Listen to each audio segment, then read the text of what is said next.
গাজায় ইসরায়েলি বাহিনীর নিষ্ঠুরতায় মানবিক বিপর্যয় আরও ঘনীভূত হচ্ছে। বোমা ও গুলিতে প্রতিদিনই প্রাণ হারাচ্ছেন ফিলিস্তিনিরা। এদিকে ত্রাণ নিতে গিয়ে একদিনে প্রাণ হারিয়েছেন ৭০ জনের বেশি ফিলিস্তিনি। ক্ষুধা, অনাহারে মৃত্যু অব্যাহত।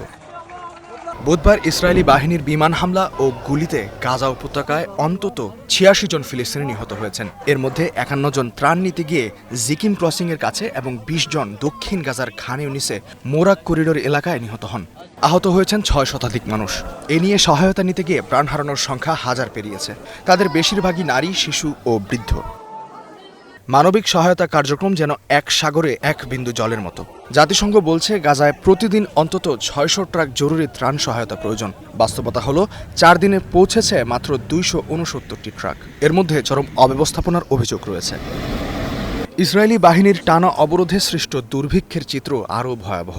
অপুষ্টিতে এ পর্যন্ত মারা গেছেন অন্তত ১৫৪ জন, যার মধ্যে রয়েছে ৮৯ শিশু।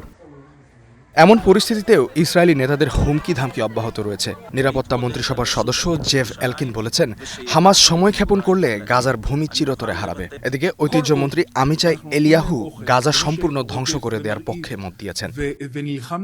এদিকে কানাডা সেপ্টেম্বরে ফিলিস্তিন রাষ্ট্রকে স্বীকৃতি দেবে বলে জানিয়েছে দেশটির প্রধানমন্ত্রী মার্ক কার্নি। বুধবার সাংবাদিকদের কার্নি বলেন, কানাডা দীর্ঘদিন ধরে ২ রাষ্ট্র সমাধানের পক্ষে। ফ্রান্সের পর কানাডার এই ঘোষণাকে ইসরায়েলের উপর বাড়তি চাপ হিসেবে দেখা হচ্ছে। এর আগে যুক্তরাজ্য বলেছে তারা এই পদক্ষেপ নেবে যদি ইসরায়েল গাজার যুদ্ধবিরতিতে সম্মত না হয় ও কিছু শর্ত পূরণ না করে। এছাড়া অস্ট্রেলিয়া ও সিঙ্গাপুরও স্বীকৃতি দেওয়ার ঘোষণা দিয়েছে।